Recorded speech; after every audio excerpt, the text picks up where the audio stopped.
Hello, my name's Aaron Espindola, And I'm Linda OJ. and welcome to another episode of the Next Gen Business Podcast. Let's go. The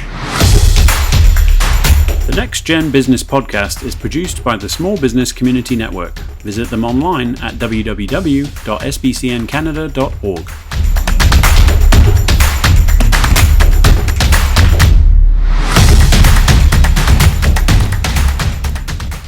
So, Aaron, I hear you've had a busy time today. What have you been getting up to? No good, I guess.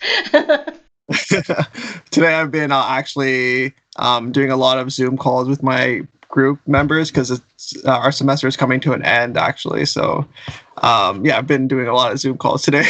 And yourself? Yeah, I was up at 5 doing some client calls. I've got some clients in Europe still, thank goodness. So I get up early, obviously, to facilitate them. And then I was doing some SBCN stuff. And then I had a little nap because I've still got a poorly sprained foot. And then I made myself beautiful for you, Aaron. Oh my goodness. Yeah, 5 a.m. is so early. I remember when I had to get up around like 6 or 6:37 to go to Conestoga for my class in the morning, but thankfully it's all Zoom, so I can just wake up 5 minutes before my class. I love being up early, and I love hearing the dawn chorus. Well, tonight, everyone, we've got the most amazing guest. I'd like to call him a friend. I hope I'm a friend of his. He's got a wonderful way with words. Jessie Harris is a marketing manager, and tonight he's going to share with us what it's like to start a job remotely. Jessie, my dear friend, it's lovely to see you. Oh, it is lovely to see you too, and a very distanced high five, social distance. Wonderful. Yes, it's great to see you. Nice to meet you as well, Aaron. Nice to meet you. So, Jessie, I think COVID's brought a lot of changes along for many people. Have you gone through any changes due to COVID, or just because you like to change your life around a bit? No, COVID's just business as usual here. No, everything has been turned upside down. Everything from, so we've got two little ones here who are in elementary school. And so it's been a lot of fun getting to spend a lot more time with them since they've been doing school at home. And then I've also gone through a big change myself personally. I switched up my career and went from a local startup in Kitchener-Waterloo to a large, Fortune 500 type of company. So a huge change, and it all happened entirely remotely. All my interviews, my first day, my training, my onboarding, meeting the team. As a matter of fact, I've never actually even been in the office or met anyone in real life yet. Yeah. Yeah, no, that's a big change there. I was hearing actually that some companies weren't going to go back to the office, or they're going to give the option for their employees to stay at home. So, do you know if you're going to be able to stay at home, or once the economy opens up, or? Yeah, that's a great question. And what we're hearing is that a lot of companies are now seeing from their employees this increased demand of, oh, you know what? I kind of like this working from home. But on the flip side, we're also seeing people who are saying, I'm kind of more of an extrovert. I'm the kind of person who, really wants to be in the office, wants to be at the water cooler, that kind of person. And they'll be going back into the office for sure. I think what companies are going to have to do is really understand and decide how they're going to accommodate those different needs for so many different people. That makes sense. So what you were actually saying is you were headhunted because you're so fantastic, and then you had an interview, and I guess it was a virtual one like this where you could see each other. Was that a comfortable experience for you? I mean... Well, I would say I'm a little bit fortunate in the sense that the company that I was coming from was a company focused on video. So I've spent quite a bit of time in front of the camera. I'm no stranger to conversations online on the camera. But I think there's always something to be said for being in the same room as a person. There's I don't know how to describe it, and I'm a man of science, and I can't quite put a name on what it is, but there's something in the air when you're in a room with someone and you just can make that connection. Now, obviously it went well for me. Things turned out okay. But I would prefer to be there in person if possible. But again, being online does give you a few advantages, such as you don't have to get there 10 minutes early, right? So, Aaron, from your perspective, because you're finishing off college and you've got a lot of friends who are doing that, what do you think a lot of people who are graduating will think about this kind of scenario, not going for the interview and being face to face? Would your generation feel more comfortable doing it remotely, do you think? I mean, I personally think that we might feel a little bit more comfortable just because we're already doing our online classes and we're already doing presentations online and meeting new people online.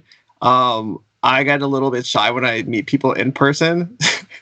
So the online thing really works for me, and I feel like a lot of introverts kind of benefit off of going online because it's not you're not as shy online as you are in person, at least for myself. So I think it'll be easier for us to get to overcome the initial shyness when we're doing a job interview. I think that would play well. And I guess not to go to the interview in your pajamas if you're having a remote call from home. You have to get dressed up like you are now. You can't be in your pajamas. You know that I'm teasing. That's right. Well, I'm not going to pan the camera down, but that is so funny. So, what else can you tell us about this remote, interview and actually working remotely? So, for a lot of the students and entrepreneurs who are starting their own business, they may be working remotely with a client. So can you give us any tips how you felt comfortable doing it, right? But you haven't actually met in person yet, have you? So is that strange? Yeah, so I think it's definitely strange, but I also you can build a connection with someone, and then maybe when you do see them in real life, maybe that actually becomes the strange part of it, right?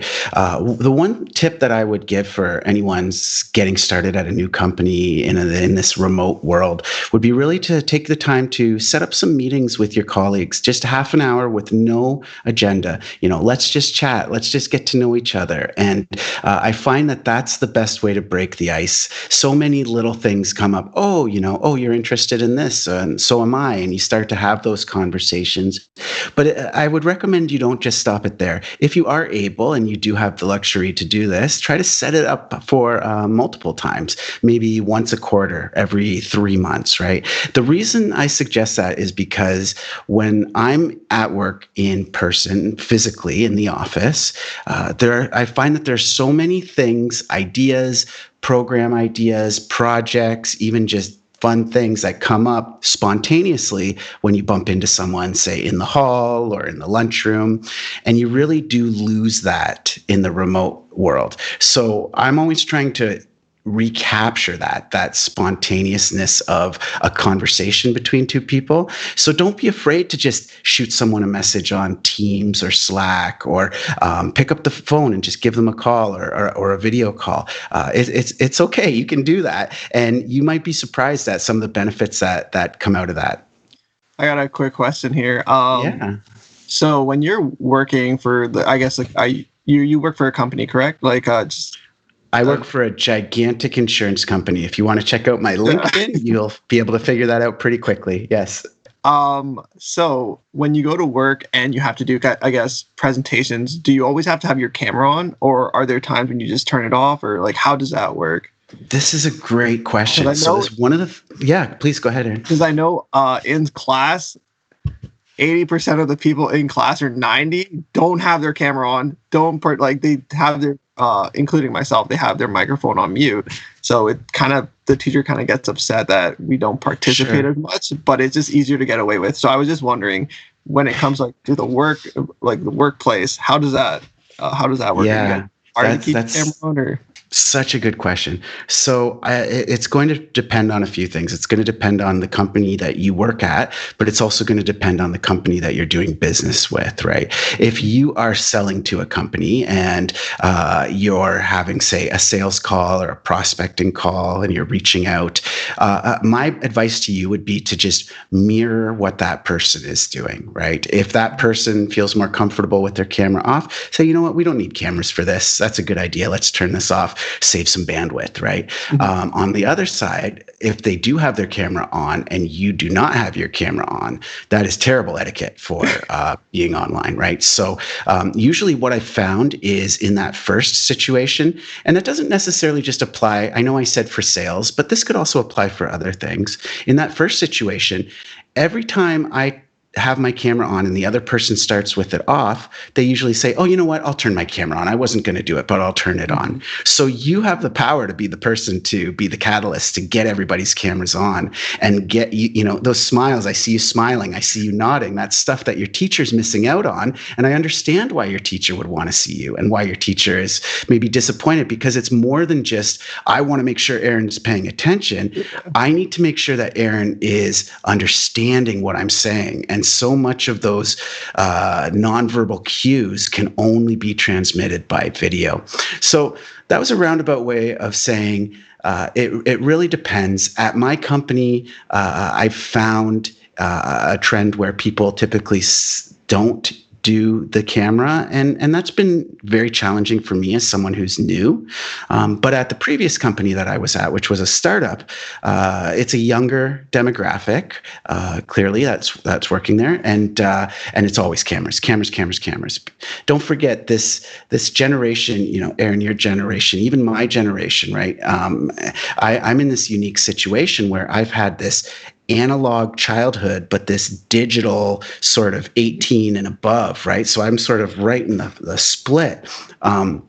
So I get it. I embrace the technology, but you know, folks that are in university right now, they've always had a world with Minecraft, Facebook, and Fortnite, right? And so Instagram, Snapchat, all that stuff. Mm-hmm. So they're used to it, and I do see a world where, believe it or not, emails, text messages, that's maybe not tomorrow, but I do see a world where that's all gone and replaced by this kind of video.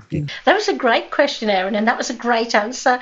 And from my perspective, I feel bad for your teacher, because I'm doing a lot of presentations virtually now, but I love to be on the stage. I love to, inspire my audience, and I dislike it. I don't mind training my clients, but if I'm doing, a talk about branding or, motivating people, stuff like that, and they haven't got the cameras on, or they're all sitting there kind of looking glum, it's bad enough not to have the camera, to sit there looking glum, but not to have the camera on. I mean, I just want to curl up and die. I just want to, you see, as soon as people see and hear me, believe it or not, I'm a nice person. I inspire them. They like it. But if they can't see me, they can just hear my voice. Sometimes they can't understand me because I'm a Brit, and I have to slow it down. So, Aaron, just out of curiosity, why don't you guys like having the camera on? I mean, you're playing games on another computer so they can't see you, or? So I think for me, it's just the fact that if everyone else isn't doing it, I kind of feel uncomfortable doing it. I don't have a problem putting my camera on. In the first couple of days of class, I actually put my camera on when the teacher told us to, but then nobody would do it. So then you're just looking at yourself and the teacher in the camera, and then you just feel like everyone's looking at you. Mm-hmm. So that's the reason I personally don't do it all the time. I do it when we have to do presentations or something like that. But it was actually funny because I made two friends during my year at Conestoga College, but I didn't actually know how they looked until literally I just found out how the one guy looked today. And I thought, I would have never put that face to that voice. And I just always, it's just funny. And I'm like, yeah, imagine starting a new job and just not being able to see how anyone looks or anything like that. Yeah. And that's what you're finding difficult, Jessie, is it? Because you haven't seen a lot of your colleagues? That's right. I went to school at University of Waterloo and I studied theater. And one of the big lessons that they teach you is if you can't see someone, you can't hear them on the stage, right? It's so that's why lighting is so important. And I really do feel the same applies. Yes, you can hear them, but the presence of your face makes such a big difference. Aaron, can I ask, would you turn your camera on if you're answering a question for the teacher, or even if you're answering a question, no, you wouldn't turn it on? No. Usually, if you start the class with your camera off, you don't really turn it on even to answer a question. Yeah, I feel bad.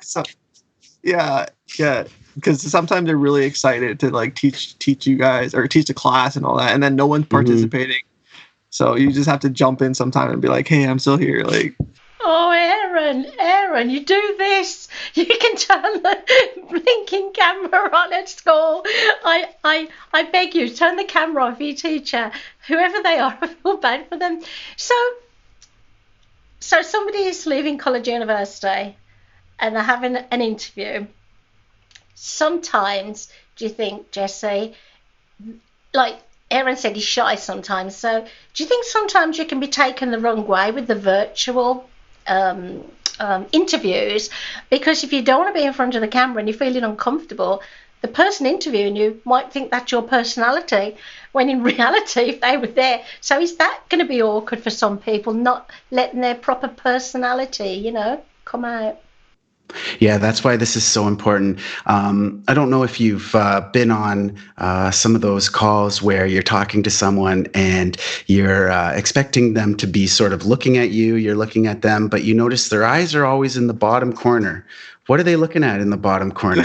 Who's down there? Oh, wait, that's themselves, right? So they're people are more preoccupied with themselves than they are with you on the chat. So first of all, keep that in mind. Keep that in mind, that the other person is just as concerned about their image as you are when you're talking to them, even the interviewer, okay?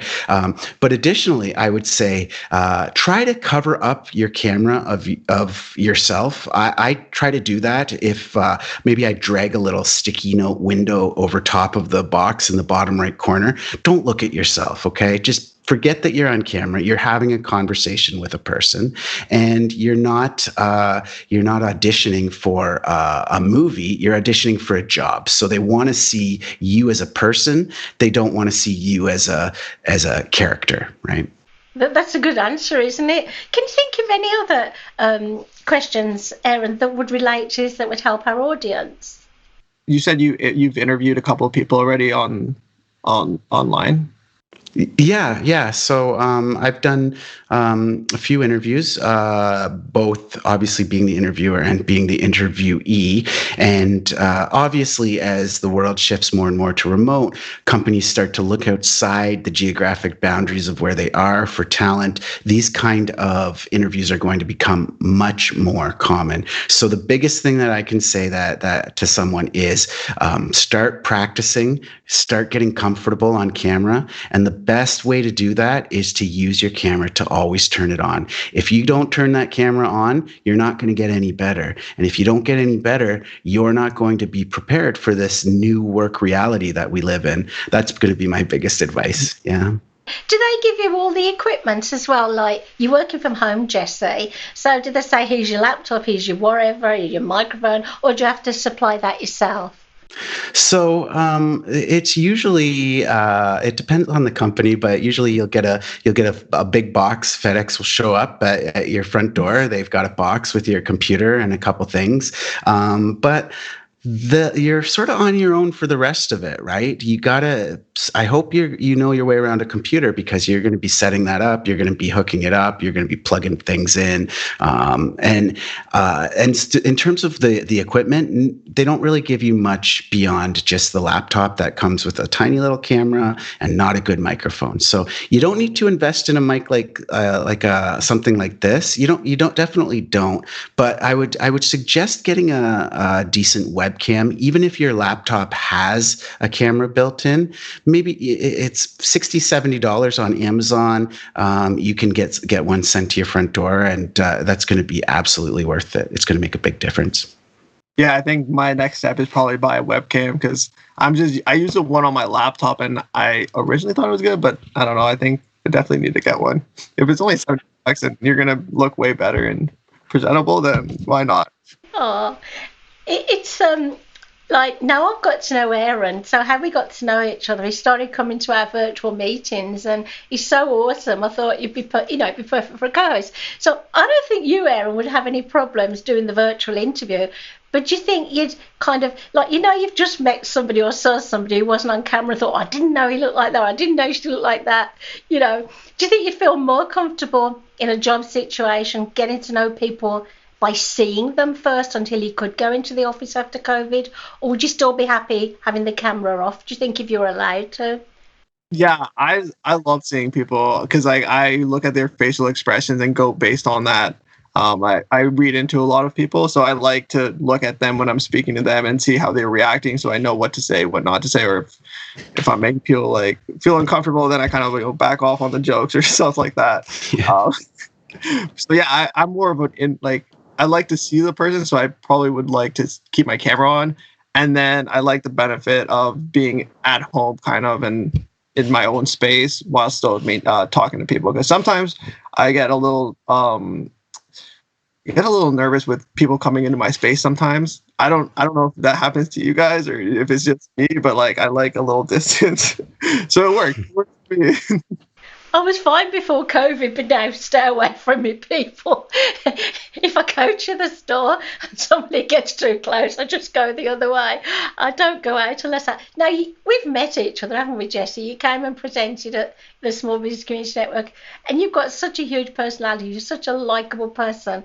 And I am missing that. I am missing seeing everybody. It's quite a lonely feeling for me, because we used to travel a lot with work as well. So this is the next best thing for me. And for you coming along tonight and sharing some insights into what these, not just students, but people starting a new business, entrepreneurs as well, startups, they've got to go through this. So you've probably made them feel more comfortable knowing what may be a good thing to do, and you don't have to spend too much money on equipment. And do you think so I know with Dave's organisation, he doesn't have to go back into the office until it's completely fine. And poor Dave, I don't know whether you know this, Jessie, he was always working from home unless we were travelling. And then he went to his new office in Waterloo, I think, for maybe 6 weeks. And then it was COVID. And that was over a year ago. So Dave is disappointed. Do you think, Jessie, more people would prefer to work from home full time? Or is it kind of half and half? Have you spoken to anybody about it? Yeah, I think that's such a good question. And it really, really, again, it depends on the individual. And it also depends on where that person is in their own personal journey, right? You could be someone who's maybe looking for either a friend or a partner in crime, right? Whatever that is. If you're trying to make, I don't know if best friends can be conceived over Zoom or Skype. Maybe they can. And you know what? I know there's a lot of online people meet online, so who knows, right? But I do think it depends. I for one have seen some real advantages. I've been able to be home with my kids and spend a lot more time with them than I really would have been if I was in the office. But on the flip side, I'm also now around my kids all the time. So sometimes, I like to go for a little drive. So out to the office, that would be nice. So it depends. I think really, like anything, moderation is going to be the best answer, and a nice balance between it. I would love to see, if there's one thing that comes out of this, well, maybe two things. Number one is no more handshakes. I'm totally okay with that.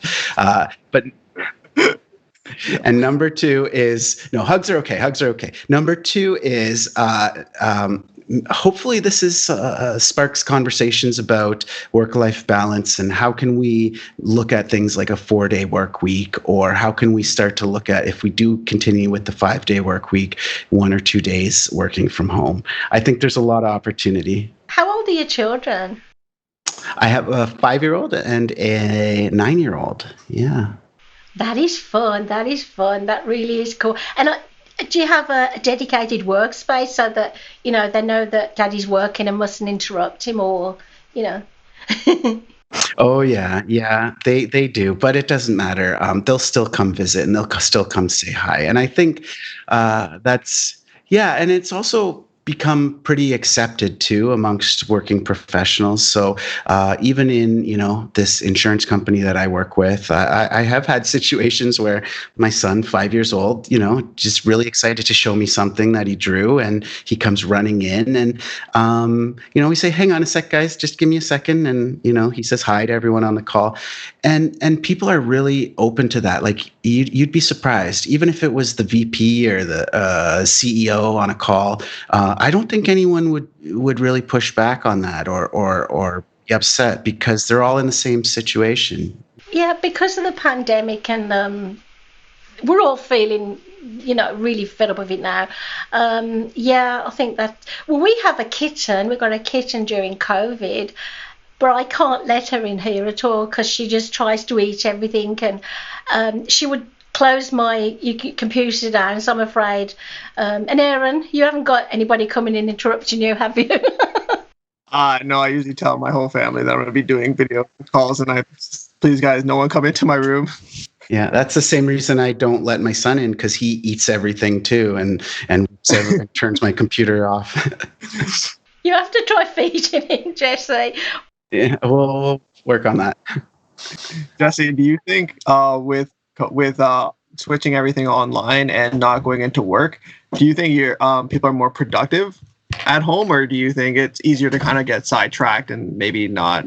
Oh yeah, you're gonna lose. You know what? Anyone who says it's the same amount of productivity, I feel like you're gonna lose some productivity. Now, keep in mind, people at work, I don't know, do people still smoke? So there's smoke breaks, there's coffee breaks, there's, walking breaks. So that stuff happens at the office too.